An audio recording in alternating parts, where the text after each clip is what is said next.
E aí, pessoal, sou Jair na área aqui do canal Praxis Química e nós vamos fazer agora a correção do Provão Paulista, seriado da segunda aplicação do primeiro ano do ensino médio, meus queridos. Relembrando que a prova do primeiro ano, ela vale 15% da nota, tá? Então, a correção de Química, vamos para a prova. Ela começa novamente pela questão de número 33. E ela fala o seguinte: o Brasil possui importantes reservas de urânio, sendo considerado um dos países com maior potencial de exploração desse mineral no mundo. O urânio natural é constituído principalmente por urânio 238 e em maior quantidade urânio 235. O urânio é utilizado principalmente como combustível nuclear em usinas geradoras de energia elétrica, já por meio da fissão nuclear. Libera grande quantidade de energia dessa forma contínua. Então, o urânio 235 e o urânio 238 são isótopos. Porque o urânio, aqui nós temos a usina aqui nuclear de Angra, né, no Brasil. O urânio, ele tem número atômico 92. 92, número atômico representado aqui embaixo. Aqui em cima é a massa atômica. Temos o urânio 235, que é o físio, e o 238.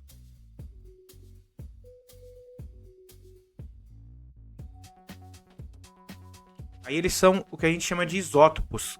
Ele tem o mesmo número atômico e diferente massa atômica. Porque eles têm diferente quantidade de nêutrons, né, no núcleo. Então eles são isótopos,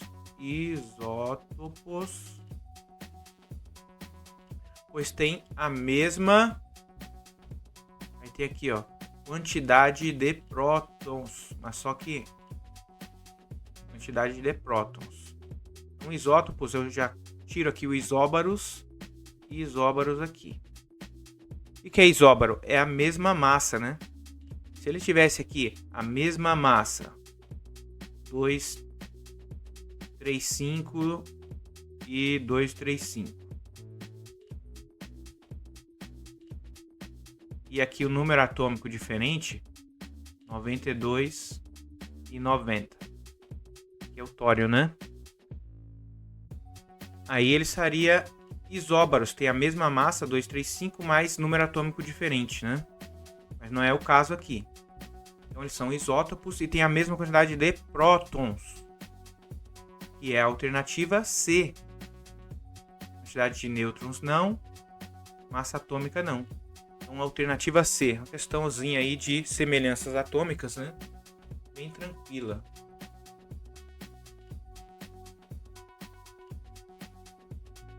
Para a próxima. Bom, questão de número 34.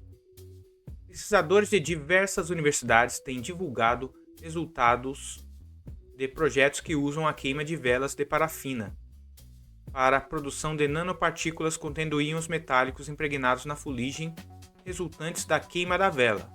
A figura mostra uma folha impregnada com fuligem vinda da chama de uma vela. Aí nós temos a imagem. Aí quando eu coloco uma folha ali próxima, não colado, né, próxima à vela, vai ter a fuligem sendo ali impregnada, né? A parafina é um composto orgânico combustível formado por átomos de carbono e hidrogênio, que pode ser representada pela fórmula geral CnH2n mais 2. Essa é a fórmula dos alcanos. Aí ele pergunta o seguinte, para encaixar ali nas lacunas. A fuligem é Olha, a fuligem não é o monóxido de carbono gasoso, então e nem o dióxido de carbono. É carbono sólido. E a queima da parafina completa era para liberar o quê? CO2 mais H2O. CO2. No caso aqui, ela é uma combustão incompleta. Incompleta por quê? Porque além de CO2 mais H2O vai liberar carbono e monóxido de carbono. E é esse carbono aqui que é esse pozinho preto. E a queima não é completa, ela é incompleta. Por isso que nós temos aí a alternativa D como sendo a correta. E se fosse completa, não teria esse pozinho, teria só CO2 que é incolor e o vapor d'água também. Então, vamos para a próxima questão. Beleza, então questão de número 35. Fala o seguinte: a ureia, que é esse composto, é uma substância que existe no sistema biológico. A reação da ureia com a água é denominada hidrólise da ureia, representada pela equação a seguir. Aí nós temos a equação abaixo aí. E ela está não balanceada, se você prestar atenção. Tem um valor aqui de X e de Y na molécula de água e da amônia, né? Para a equação balanceada da hidrólise de 1 mol de ureia, então, ó, 1 mol de ureia é formado 1 mol de CO2. 1 mol de CO2. A soma dos valores que, substituídos os coeficientes estequiométricos representados por x e y na equação é igual a. Então, vou ter que achar os valores da equação e somá-los. Vamos começar então, olha só. Pelo nitrogênio. Aqui nessa parte, eu tenho o nitrogênio entre parênteses e o índice aqui está multiplicando tudo que eu tenho dentro do parênteses. Então, eu vou ter 2 nitrogênios, 2 vezes 2, 4 hidrogênios. Do lado de cá, do NH3, para eu ter 2 nitrogênios também, eu vou ter que multiplicar essa molécula aqui por 2. Então, o valor de Y tem que ser 2. Vai ter 2 nitrogênios e 2 vezes 3, 6 hidrogênios. Agora eu tenho que acertar os hidrogênios do outro lado. E o carbono já está certo. Ó. Um carbono. Mas os hidrogênios, olha, eu tenho o hidrogênio aqui no H2O e aqui na ureia. Ó. Então tem 2 vezes 2, 4. Mais 2 aqui, 6. E do outro lado, 2 vezes 3, 6. Então tá certo. Para eu não mexer, eu vou ter que falar que o valor de X é igual a 1. Aí eu vou ter um oxigênio aqui mais 1, 2. E aqui 2 oxigênio aqui está balanceado. Então o valor de X é 1. O valor de Y é 2 para a equação estar balanceada. E somando 2 mais 1, nos dá 3. Que é a alternativa A.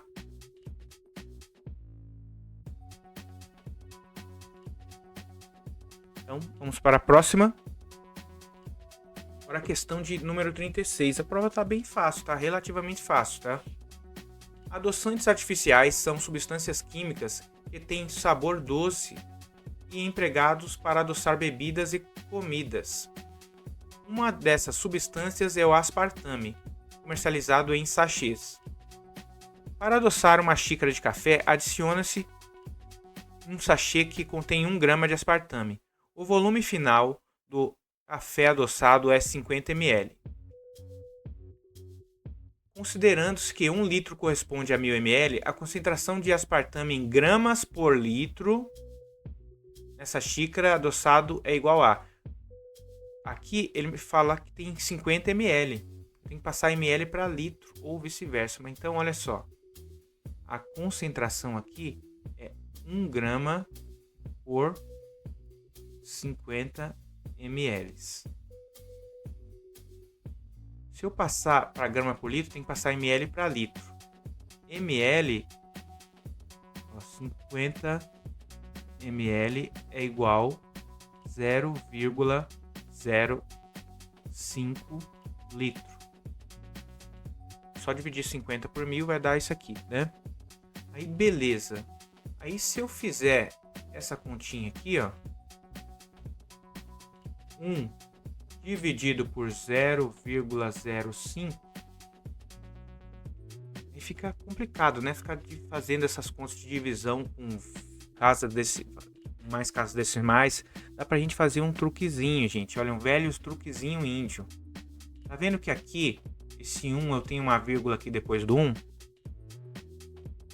Não posso falar que é 1,0 ou 1,00.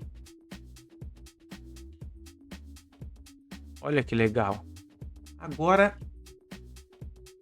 eu posso multiplicar eles por 100. em cima e embaixo, vou multiplicar por 100 aqui, por cima e embaixo. Toda vez que eu multiplico por 10, uma casa decimal vai. Se eu multiplico por 10 duas vezes, no caso aqui multiplicando por 100, as casas decimais vão duas casas para frente. Aí isso aqui fica, a concentração é igual a 100 dividido por 5. Não fica mais fácil fazer uma conta assim? Eu posso só casar as casas decimais aqui e fica como se fossem números inteiros. Vai me dar a mesma coisa, olha. Melhor do que trabalhar com números decimais aqui. 100 dividido por 5, a concentração vai ser igual a 20 gramas por litro.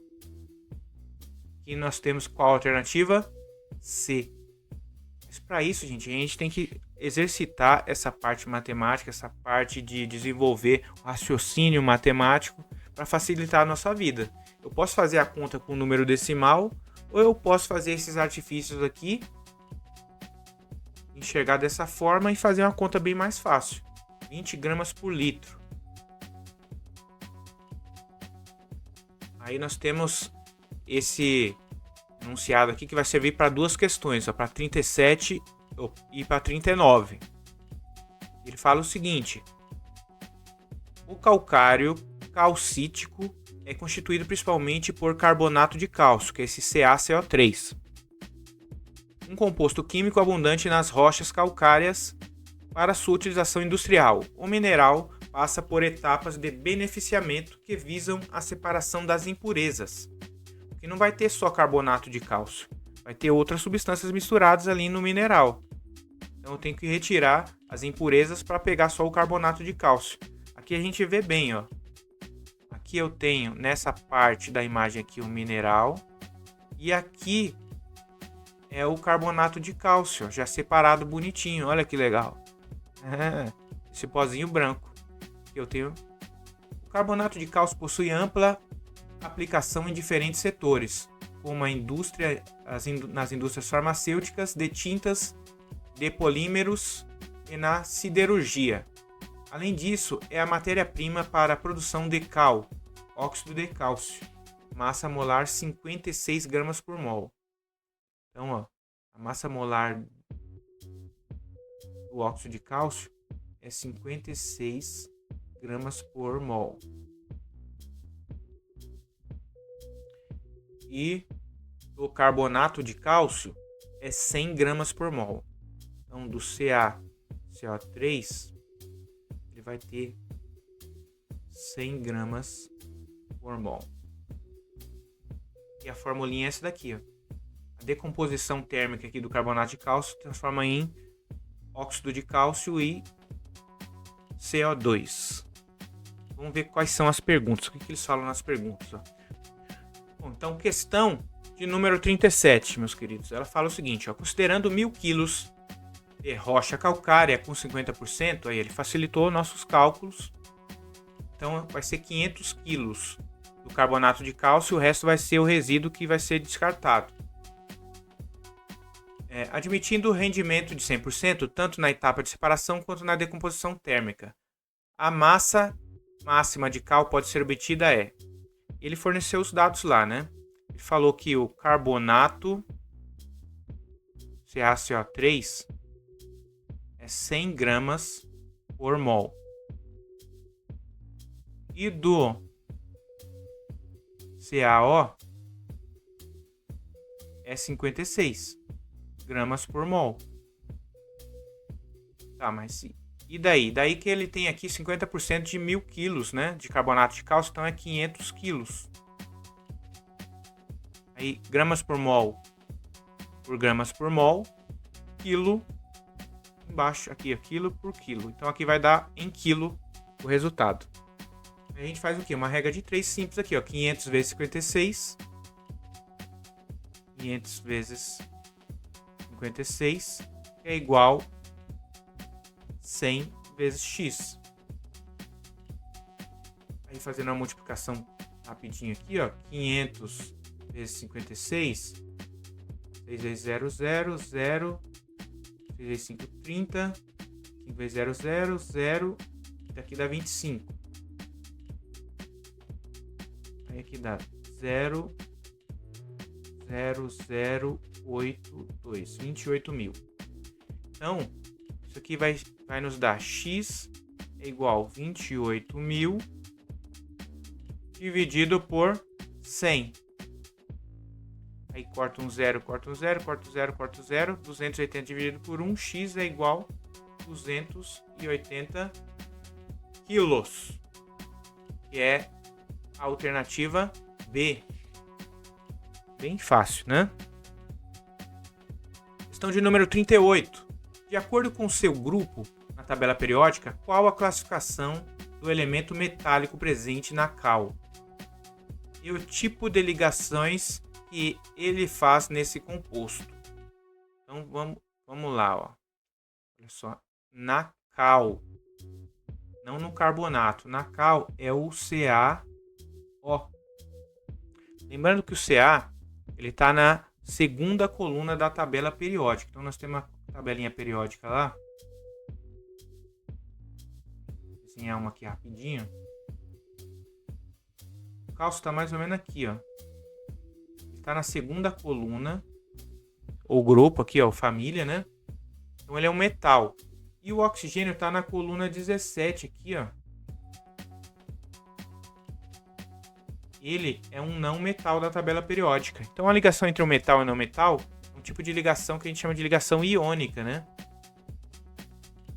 E ele é um metal alcalino terroso. Se ele estivesse na primeira coluna, ele seria um metal alcalino. Como ele está na segunda, os elementos dessa segunda coluna são apelidados de metais alcalino-terrosos. Então já excluo aqui metal alcalino. E ligação é uma ligação iônica. Então, ligação covalente eu já excluo também. Então é a alternativa E. Eu falei que a ligação entre um metal, um não metal com um ametal é a ligação iônica. Vamos para a próxima. Questão de número 39. Diz o seguinte: o produto gasoso formado na reação de decomposição térmica, lembra que eu falei que a decomposição térmica, ele aquece o carbonato de cálcio, a molécula se decompõe em duas partes, o óxido de cálcio e o dióxido de carbono.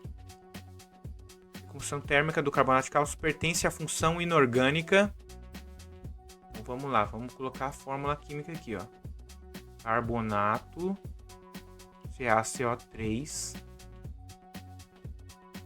Ele sobre aquecimento, símbolozinho aqui, o delta em cima da seta, né?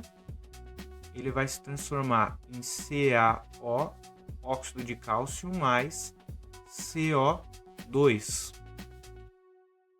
E o CO2 aqui é essa molécula aqui que ele quer saber, ó. Então, a decomposição térmica do carbonato de cálcio pertence à função inorgânica,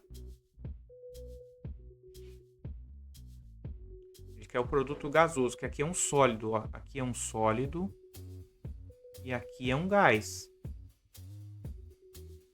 Então não pode ser essa substância aqui, tá? Não pode ser o óxido de cálcio, tem que ser o CO2.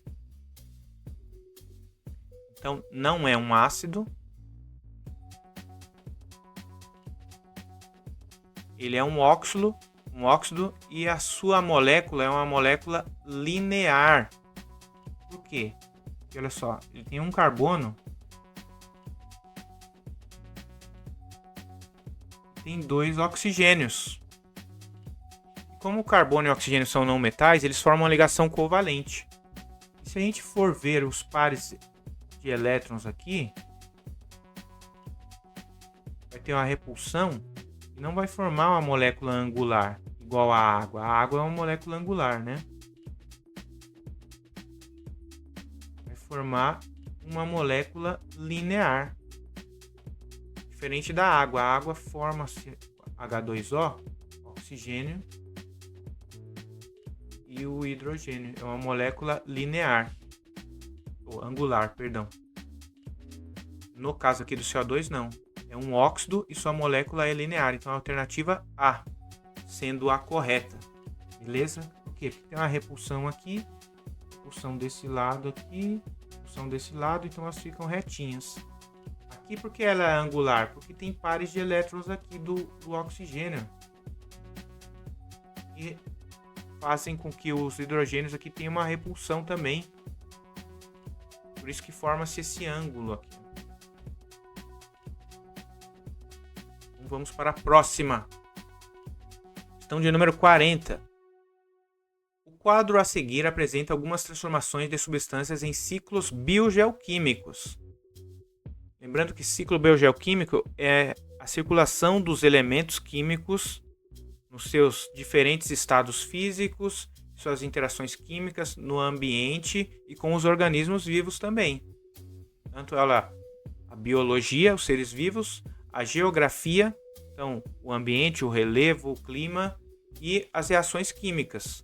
Então, como ele interage em todo o ecossistema, todo o meio, né? Aí tem aqui, ó, transformação 1.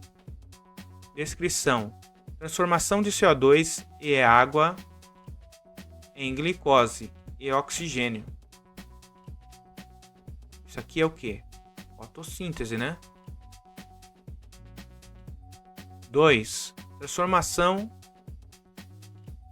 do vapor de água em gotículas líquidas, formando nuvens. Então nós temos gotículas líquidas formando nuvens. Nós temos um fenômeno físico, né? Aí 3. Transformação do SO2 em H2SO4 por ação da água. Isso aqui é a formação que da chuva ácida. Ele pergunta o seguinte: a transformação relacionada ao ciclo biogeoquímico da água e a de número. Aí nós temos aqui a questão que tem a ver com o fenômeno físico, né? Ciclo da água somente, o ciclo biogeoquímico da água. Por exemplo, aqui nós temos o ciclo do enxofre. Tá vendo que eu tenho o SO2 e tal? Aqui eu tenho só a transformação do vapor de água. Não está falando de nenhuma outra substância. Então, fala só do ciclo da água é o 2. No outro aqui, está falando aqui do ciclo do carbono, ó. Não tem o CO2 aqui? Não tem a glicose? Como ela está circulando, principalmente nos seres vivos, porque esse processo aí é o processo de fotossíntese que ele está descrevendo aí. Então, o único que está falando exclusivamente da água, do ciclo da água, é o 2, a transformação do vapor de água em gotículas líquidas formando as nuvens. Não está falando de nenhum outro elemento, substância e tal. Só do vapor de água, só da água, né? Então, é o 2 que corresponde a uma transformação física. Perfeito. Não tem nenhuma transformação química no 2.